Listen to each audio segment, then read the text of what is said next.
I'd like to again apologize to the people of Park City and those who love the graffiti done on their walls and protect it with their courts. When I said I was sorry, I really meant not sorry. And when I say sorry, I say, yes, you are. When you all say I'm insane, I'd affirm this, and I'd rather be insane than outsane.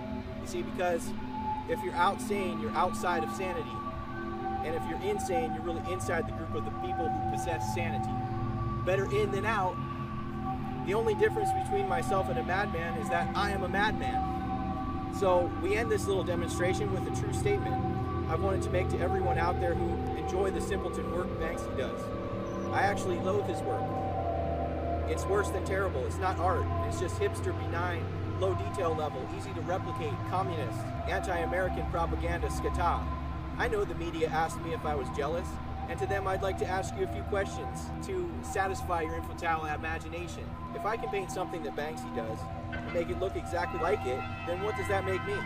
If I can paint the same picture far better than the overeducated Deborah Ewell did for $20 when she charged 13 grand, who was more of an expert?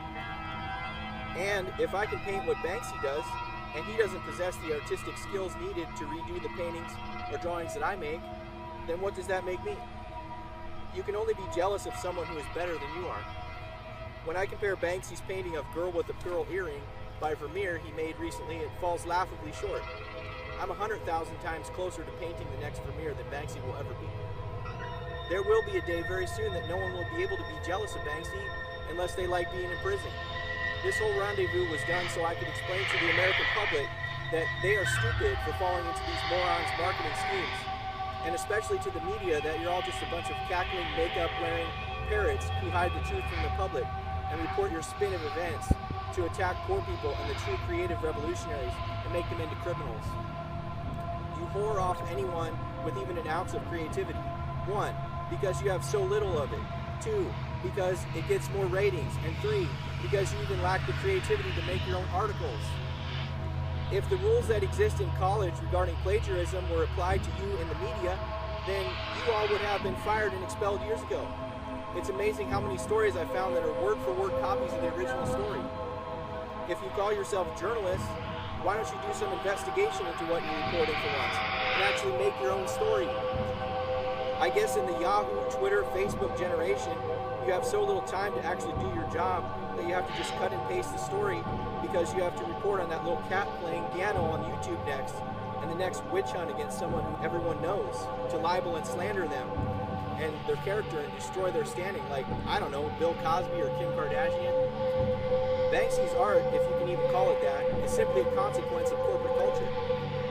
He has only sought to become the logo that you see as you drive by McDonald's, or some quick flash road sign that causes the dullards out there to drool out a little aha of a thought that comes into their little shrunken pea brain. This is the way of the art world today, ever since Andy Warhol copied corporate logos, and I would even say ever since the gimmicks of Van Gogh or Rothko. The way of the art world today is pop art crap, and is disposable as an old Madonna album. Instead of being a master who hangs their works in the halls of the intelligent, the modern artist glories in their shame. Ask yourself this: why do people still go miles into other countries to see Rembrandt and Da Vinci's works? It is because of the exactness of the forms, the clarity of focus, and the incredible talent of ability to render a believable image that people pay so much to see. I've even been standing in galleries and heard people say, it looks like the person is alive. Now that's a representational style to shoot for, if you ask me.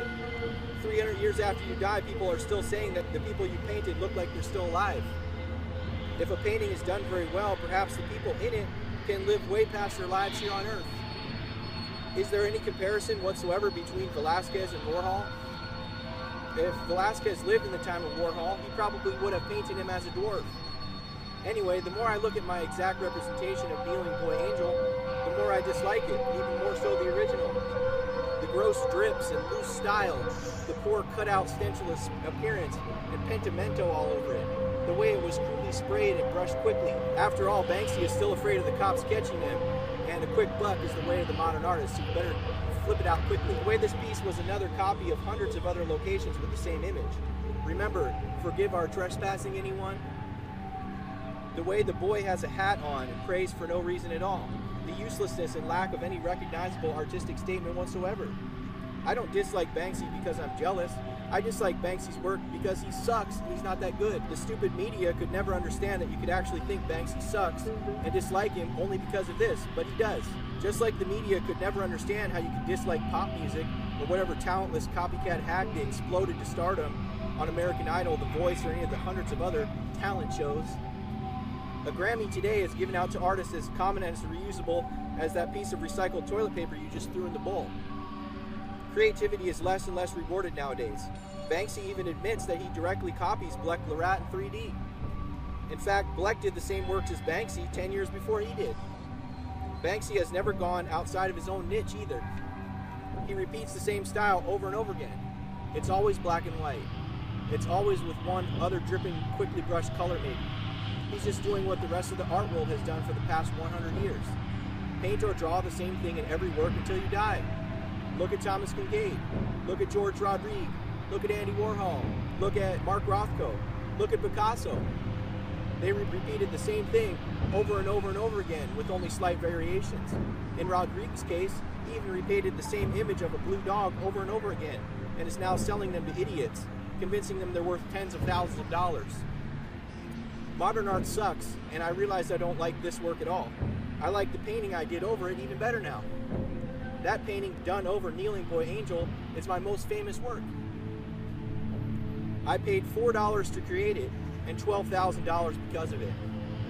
My paintings on davidwilliamnoll.com don't even make it out of my house and get snubbed by every highfalutin gallery I enter them in. But that painting made its way all the way to Los Angeles, Ireland, New York, Cambodia, Cuba, Canada, Italy, Japan, and many other countries I don't even know about. Since the media has refused to report on and show this painting here for more than half a second, and also in protest for how they refuse to talk about my website, davidwilliamnoll.com, and never printed its name, I've decided to bring back this most famous work of mine, since it was destroyed in April by Deborah Ewell. I bring it back and will even sign it Rick like I did the other one, done in Utah on the right side, standing for Ricardo Cabeza. I title this work now, Rick Says Modern Art Sucks, and So Does Yo Mama. Its price, $50,000. I need to have it be 50 grand because I need to pay the fines and also have the 13 grand left over to pay Deborah Ewell to come over and ruin this one like she did the other one I did. Hello, I'm Deborah Ewell. Yeah, so I really want to go and build some earth ships. It's time to get out of my studio.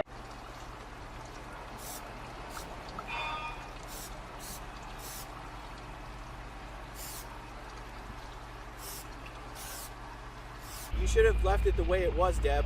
One day it would be worth more than any Banksy piece of garbage. Here's my message to Banksy and all the people that like his crap. I'm really sorry to all of you. And by sorry, I mean not sorry. And by sorry, I also mean you all are sorry and not qualified to judge the beauty of art at all. Rick Says Modern Art Sucks, and So Does Your Mama was a beautiful work, and you all ruined it. I want to sue you all now because you destroyed my painting. I thought it was beautiful and a great artistic statement. Just because the media and a few landowners don't like my style of art doesn't make it an invalid artistic expression. Here's a message from my heart to yours.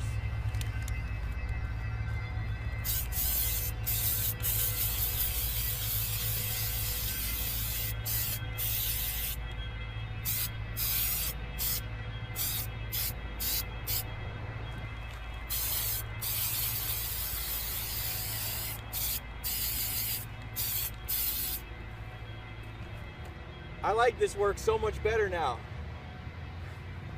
It's so much better than the original. I have to leave you because I got to make a phone call to Deborah Ewell. I'm going to have to pay her 13 grand to ruin this again.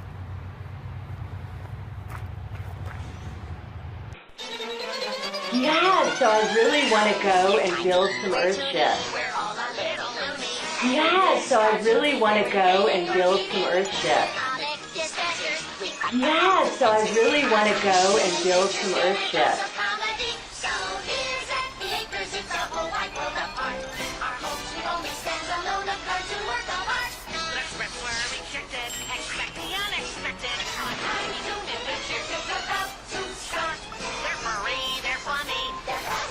Money, Montana matches money, Elmira is a pain. He's hunting Yeah, so I really want to go and build some Earthships. Hello, I'm Deborah Yule. Yeah, so I really want to go and build some Earthships.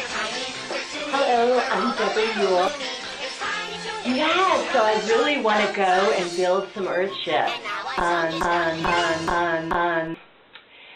Yeah, so I really want to go and build some Earthships. Hello, I'm Deborah Yule.